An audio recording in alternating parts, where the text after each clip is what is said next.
सौम्या भागते भागते थक चुकी थी। उसकी सांसें बार बार उखड़ रही थी। कपड़े झाड़ियों में उलझकर कई जगह से फट गए थे। शुक्र है उसने पैरों में स्पोर्ट्स शूज पहन रखे थे, वरना पाँव तो कभी भी बेवफाई कर सकते थे।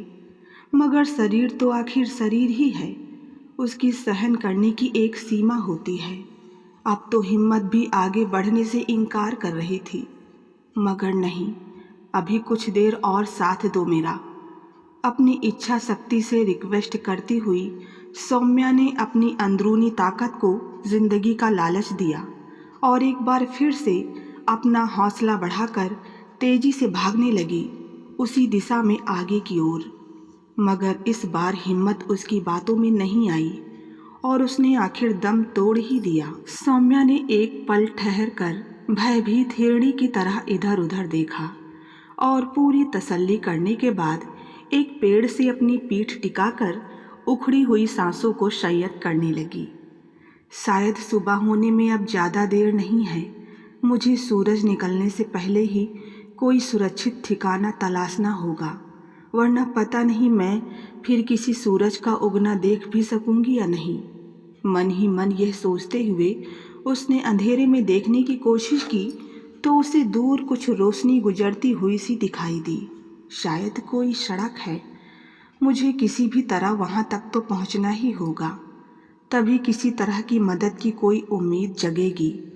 सोचती हुई सौम्या ने फिर अपना सफ़र शुरू किया। सौम्या का अनुमान सही निकला। ये सड़क ही थी, हरियाणा और राजस्थान को आपस में जोड़ता एक स्टेट हाईवे। कुछ ही दूरी पर एक छोटा सा टोल नाका भी बना हुआ था। सौम्या किसी तरह अपने आप को ठेलती हुई वहां तक लेकर गई, मगर कुछ बोल पाती इससे पहले ही गिरकर अचेत हो गई। टोल कर्मचारियों ने उसे देखा तो वे घबरा गए। उसकी हालत देखकर उन्होंने तुरंत पुलिस को सूचित करना ही उचित समझा। कुछ ही देर में एम्बुलेंस सहित पुलिस की गाड़ी वहां आ गई और महिला पुलिस की निगरानी में सौम्या को सिटी हॉस्पिटल ले जाया गया। डॉक्टरों के थोड़े से प्रयास के बाद ही सौम्या को होश आ गया। खुद को पुलिस की निगरानी में पाकर उसके मन में दबे हुए गुबार को शब्द मिले और वो महिला कांस्टेबल से लिपटकर फूट फूट कर रो पड़ी।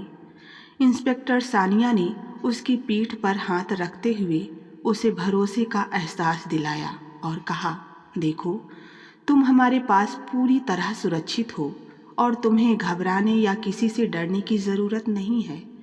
तुम बेखौफ होकर अपने साथ हुए हादसे के बारे में हमें बताओ, हम तुम्हारी मदद करने की पूरी कोशिश करेंगे। सौम्या कुछ भी नहीं बोली, बस टकटकी लगाए छत की तरफ देखती रही। किस पर इल्ज़ाम लगाए, किसे ठहराए दोषी, किसे सजा दिलवाए, किसे भिजवाए सलाखों के पीछे। जो भी उसकी इस हालत के जिम्मेदार हैं वो उसके अपने, उसके सगे ही तो थे, वे जिनके साथ उसका खून का रिश्ता है। हाँ, ये हैं उसके पापा, जो उसकी एक जिद पर सारी दुनिया उस पर निछावर कर देते थे। ये है उसकी माँ, जो उसकी जरा सी तकलीफ पर पूरी रात आंखों में बिता दिया करती थी। उसका भाई प्रकाश, जो उसके लिए शहर भर से बैर मोल ले लेता था। और तो और उसकी छुटकी सी बहन नेहा भी, जो सदा उसके आगे पीछे दीदी दीदी कहती घूमा करती थी। सौम्या के मुंह से कोई शब्द नहीं निकल पाया, बस उसकी आंखों से लगातार आंसू बह रहे थे। डॉक्टर ने इंस्पेक्टर सानिया से कहा, अभी पेशेंट काफ़ी सदमे में है, इसे नॉर्मल होने दीजिए, फिर आप लोग अपनी पूछताछ कीजिएगा। इंस्पेक्टर साहिबा सौम्या को डॉक्टर की निगरानी में छोड़कर अपनी टीम के साथ लौट गई। हाँ, एक महिला कांस्टेबल को उसकी सुरक्षा के लिए तैनात कर दिया गया था। सबके जाने के बाद सौम्या आंखें बंद करके लेट गई। रात भर भागते रहने के कारण उसे नींद आना स्वाभाविक था, मगर वो सोना नहीं चाहती थी। वो तो यहाँ से भाग जाना चाहती थी, अपने घर, अपने रोहित के पास, उसकी सुरक्षित बाहों के घेरे में, जहाँ उसे किसी का डर नहीं, किसी की फिक्र नहीं। सौम्या के दिमाग में पिछले कई दिनों के घटनाक्रम चलचित्र की तरह घूमने लगे। करीब 7 वर्षों पहले जब वो इंजीनियरिंग और MBA करने के बाद मुंबई में एक मल्टीनेशनल कंपनी में जॉब करने लगी थी, तभी उसकी मुलाकात रोहित से हुई थी। मजबूत और स्वस्थ शारीरिक बनावट वाला रोहित अपने स्वभाव के अनुरूप मन से बहुत ही सरल था। कोई अंदाजा भी नहीं लगा सकता था कि बाहर से एकदम शांत और सीधा सा दिखने वाला रोहित अपने भीतर कभी हृदय भी रखता है। सबके साथ सौम्या को भी यह बात उस साल कंपनी की न्यू ईयर पार्टी में ही पता चली थी, जब उसने वहाँ एक प्रेम गीत गाया था। उसकी प्रेम कविताओं की धारा में बहती बहती सौम्या कब उसके प्रेम पास में बंध गई, उसे भान ही नहीं हुआ। अब तो सौम्या जब देखो तब किसी न किसी बहाने से उसके आसपास ही बने रहने की कोशिश में लगी रहती थी। उसने यह बात छुटकी नेहा से शेयर की थी। नेहा ने ही तो उसे इस रास्ते पर आगे बढ़ने का हौसला दिया था। उसने कहा था, कोई सामान्य पुरुष होता तो तुम्हारी नज़दीकियों का भरपूर फ़ायदा उठाने की कोशिश करता दीदी, मगर रोहित तुमसे एक सम्मानजनक दूरी बनाए रखता है और उसकी यही खूबी उसे सारी पुरुष जमात से अलग करती है। छुटकी की बात में दम है, सोचकर सौम्या रोहित के और भी करीब होने लगी थी। सौम्या ने जब कंपनी के रिकॉर्ड में रोहित का प्रोफाइल देखा तो उसे सुखद महसूस हुआ कि वो न केवल उसकी जाति से संबंध रखता है, बल्कि वे दोनों तो एक ही प्रदेश से भी हैं। अगर घर वालों को मनाने में थोड़ी सी मेहनत की जाए तो हमारी शादी हो सकती है। सोचकर सौम्या खुद ही शर्मा गई। वह अपनी सोच को बहुत आगे तक ले जा चुकी थी।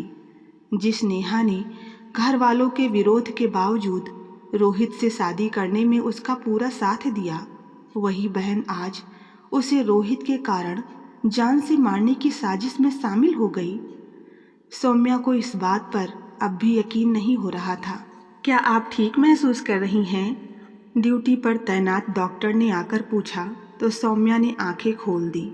जी, उसने संक्षिप्त सा जवाब दिया और उठकर बेड पर बैठ गई। उसे बैठा देखकर कांस्टेबल ने इंस्पेक्टर साहब को फ़ोन कर दिया और 15 मिनट बाद वे भी वहां पहुंच गई। क्या आप अपने बारे में कुछ बताएंगी? सानिया ने पूछा। सौम्या ने एक बार फिर चुप्पी साध ली। क्या बताती वो उन्हें कि वो अपनों की ही साजिश का शिकार हुई है? उसे जन्म देने वाले ही उसे मौत की नींद सुला देना चाहते हैं। जी, मैं मुंबई की रहने वाली हूँ। यहाँ किसी दोस्त से मिलने आई थी, मगर एक हादसे का शिकार हो गई। कुछ गुंडों ने मुझ पर हमला कर दिया था। मेरा बैग और मोबाइल छीन लिया। शायद किसी बुरी नीयत से वे मेरा पीछा कर रहे थे, मगर मैं किसी तरह उनके चंगुल से बचकर यहाँ तक आ गई। सौम्या ने असली बात छिपा ली। देखिए, आप हमसे कुछ भी छिपाने की कोशिश ना करें और ना ही डरें। हम आपकी मदद करना चाहते हैं। आप चाहें तो उन गुंडों के खिलाफ पुलिस में मामला दर्ज करवा सकती हैं। सानिया ने उसे कुरेदा, मगर सौम्या ने एक बार फिर से चुप्पी साध ली और अपनी आंखें बंद करके अपने दर्द को दिल के भीतर ही समेटने की कोशिश करने लगी। रात हो चली थी। हॉस्पिटल में भर्ती लगभग सभी मरीज नींद की आगोश में जा चुके थे। हाँ, कभी कभी कोई मरीज दर्द से कराह उठता था तो अवश्य ही वार्ड की शांति भंग हो जाती थी। ड्यूटी पर तैनात नर्स और कंपाउंडर भी उबासियां ले रहे थे, मगर सौम्या की आंखों में दूर दूर तक नींद का नामो निशान नहीं था। वह उस वक्त को कोस रही थी जब उसने नेहा की बातों में आकर घर लौटने का मन बनाया था। मौका भी तो कुछ ऐसा ही था। वह चाहकर भी इनकार नहीं कर सकी थी। उसकी छुटकी की शादी जो तय हो गई थी।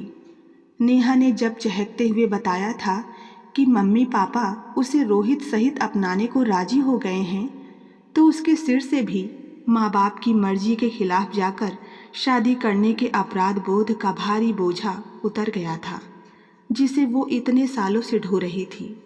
इधर रोहित को भी 2 महीने के लिए ट्रेनिंग पर लंदन जाना था। सौम्या ने सोचा, एक पंथ दो काज हो जाएंगे। रोहित के बिना यहाँ अकेले मुंबई में रहना किसी सज़ा से कम नहीं था। इसलिए उसने कंपनी से 1 महीने की लंबी छुट्टी ले ली और अपने पैतृक गांव आ गई। माँ तो सौम्या को देखते ही उससे लिपट गई थी। पापा ने भी कलेजे से लगा लिया था अपनी लाडो को। प्रकाश शादी के किसी काम के सिलसिले में शहर गया हुआ था। नेहा ने उसे बाहों में भींचा तो फिर छोड़ा ही नहीं। ना जाने कितने गिले शिकवे थे जिन्हें वो शब्दों में बयां नहीं कर सकी थी।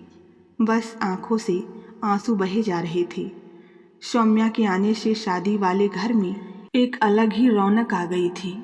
रात में छुटकी ने उससे चिपटते हुए पूछा, जीजी एक बार फिर से बताना, तूने जीजाजी जैसे विश्वामित्र को आखिर कैसे रिझाया? कितनी बार सुनेगी तू? आखिर तेरा मन भरता क्यों नहीं? एक ही किस्से को बार बार सुनकर तू बोर नहीं होती? सौम्या ने झूठे गुस्से से कहा। अरे अब तक तो फोन पर ही सुनती आई थी, आमने सामने सुनने का मौका तो आज ही लगा है ना, सुना ना। नेहा ने जिद की तो सौम्या छुटकी की जिद नहीं टाल सकी और एक बार फिर से कूद पड़ी यादों की झील में डुबकी लगाने। मुंबई की बरसात तो तू जानती ही है, बादलों का कोई भरोसा नहीं, जब जी चाहे बरस पड़ते हैं। हालांकि हम मुंबई वाले इसकी ज़्यादा परवाह नहीं करते, मगर उस दिन बात कुछ और ही थी। सुबह से ही बरसात हो रही थी। दोपहर होते होते तो सारे शहर में पानी ही पानी हो गया था। मौसम विभाग ने भारी वर्षा की चेतावनी जारी करके लोगों को घर में रहने की ही सलाह दी, मगर जो घर से बाहर थे उन्हें तो घर लौटना ही था। मैं भी अपने ऑफिस में बैठी बारिश के रुकने का इंतज़ार कर रही थी। लगभग सभी लोग अपने घर जाने की व्यवस्था कर चुके थे, बस मैं और रोहित ही बचे थे। बारिश के थोड़ा सा हल्का होने के आसार दिखे तो रोहित ने मुझसे कहा, आपको ऐतराज़ ना हो तो मैं आपको अपनी बाइक पर घर छोड़ सकता हूँ। मगर बाइक पर तो हम भीग जाएंगे, मैंने कहा। घर ही तो जाना है, किसी पार्टी में तो नहीं। घर पहुंचकर कपड़े बदल लेना, रोहित ने मुस्कुराते हुए कहा।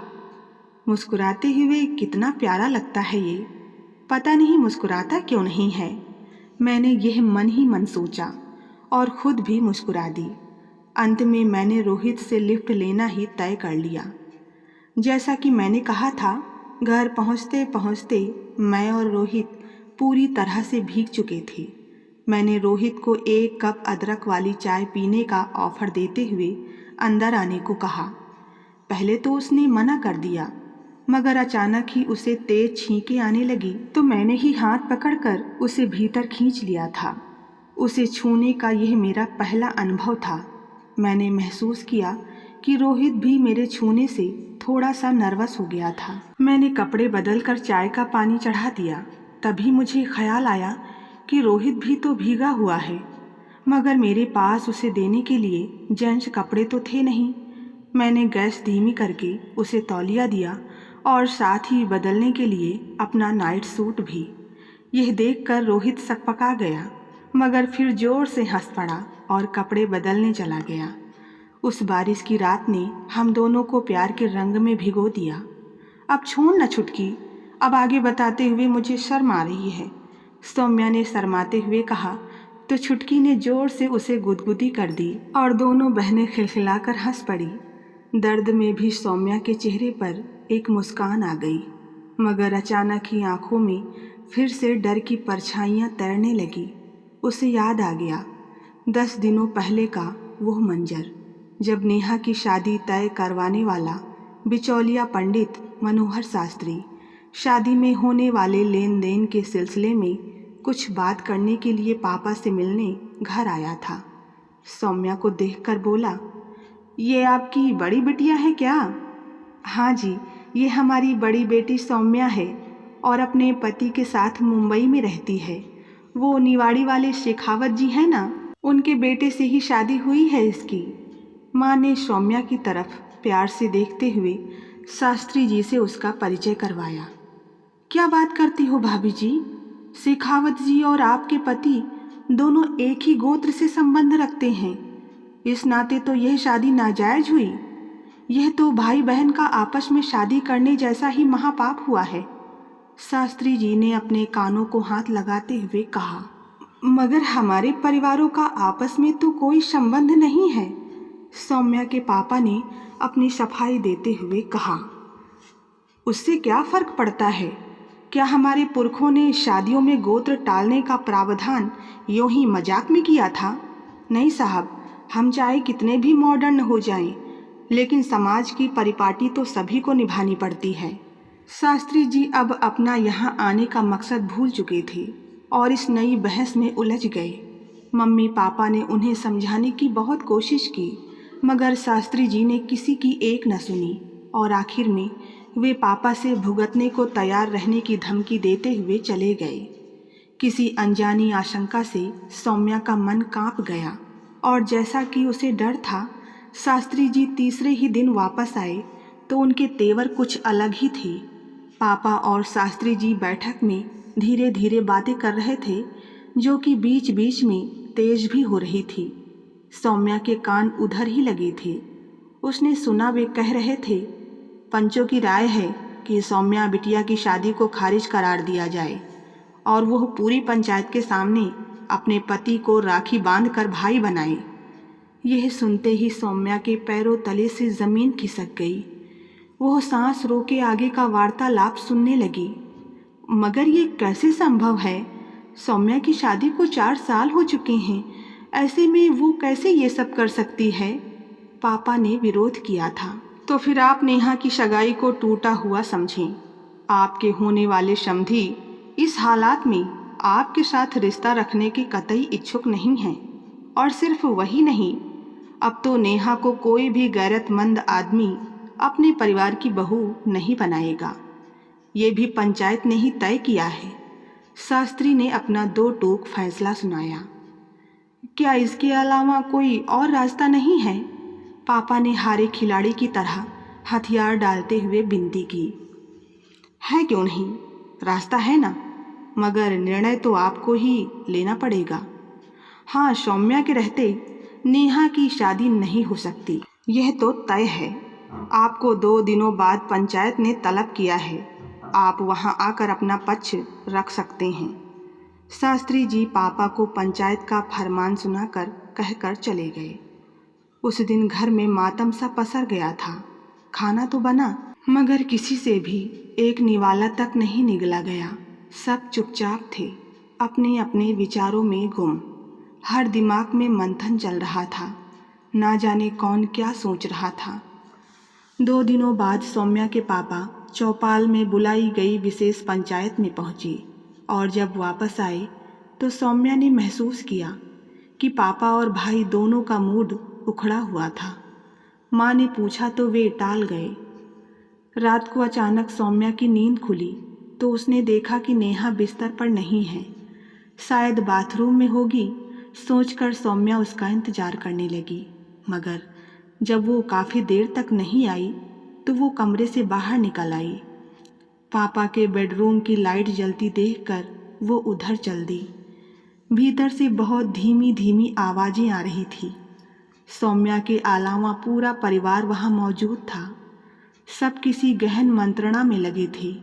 सौम्या ने कानाफूसी सुनने की कोशिश की, मगर पूरी तरह कामयाब नहीं हो सकी। हाँ, इतना अंदाज़ा उसे हो गया था कि यह मीटिंग उसी को लेकर हो रही है। भाई प्रकाश ने कहा, समस्या की जड़ को ही ख़त्म कर देते हैं, ना रहेगा बांस और ना बजेगी बांसुरी। यह सुनते ही सौम्या कांप उठी।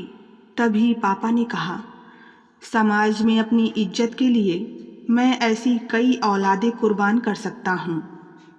क्या कोई और रास्ता नहीं है जिससे सांप भी मर जाए और लाठी भी न टूटे? इस बार माँ की ममता ने विरोध किया, मगर सब ने उसे सिरे से खारिज कर दिया। वो समझ गई कि यह मीटिंग उसे रास्ते से हटाने के लिए हो रही है। वह चुपचाप वहाँ से हट गई और वापस बिस्तर पर आकर लेट गई। अब उसने अपने आप को यहाँ से सुरक्षित निकलने के बारे में सोचना शुरू कर दिया। रोहित तो इतनी जल्दी यहाँ आ नहीं सकेगा। अपनी फ्रेंड राशि को मैसेज कर देती हूँ ताकि वो कल किसी बहाने से आकर मुझे घर से ले जाए। आगे तो मैं संभाल लूँगी। ये सोचते हुए सौम्या ने अपने मोबाइल की तरफ हाथ बढ़ाया। मोबाइल अपनी जगह पर ना पाकर सौम्या समझ गई कि किसी सोची समझी साजिश के तहत उसका संपर्क बाहर की दुनिया से काट दिया गया है।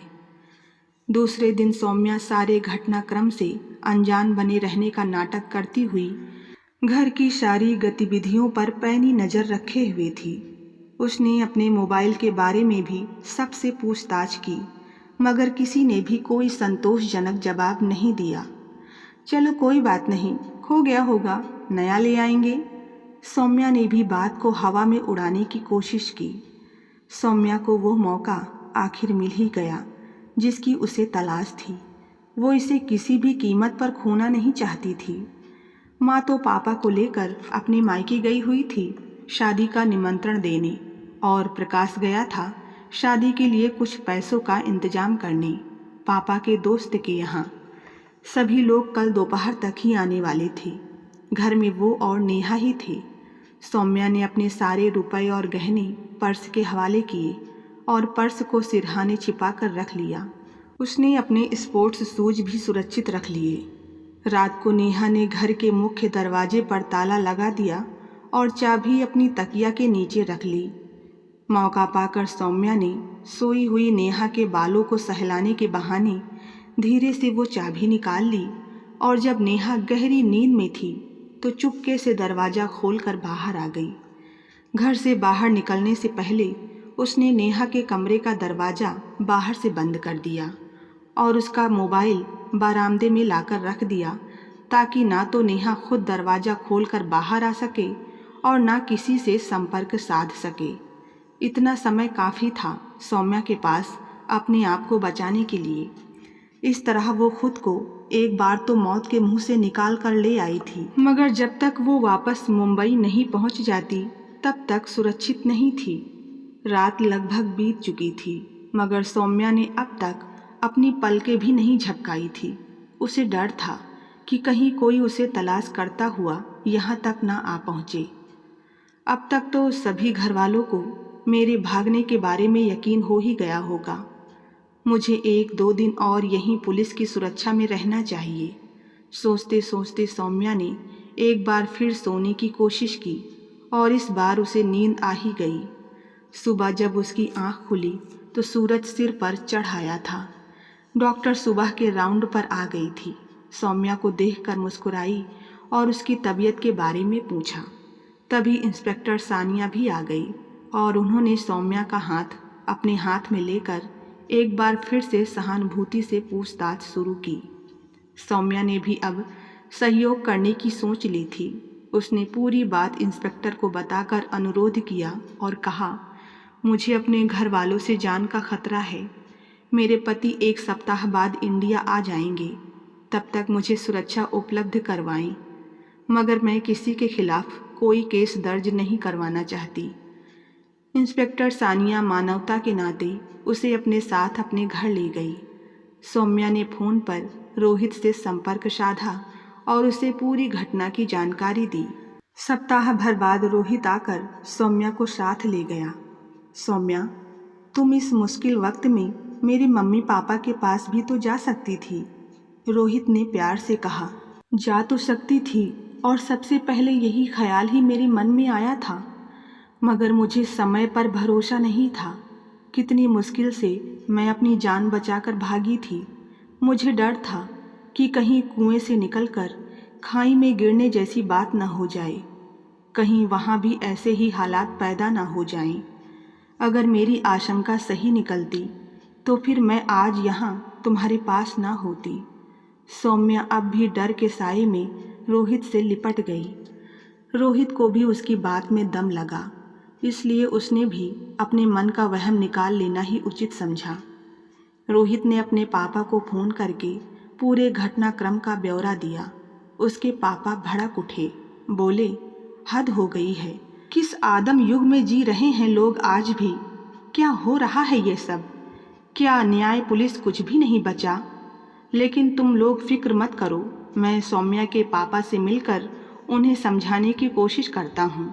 मुझे विश्वास है कि कोई ना कोई रास्ता जरूर निकलेगा।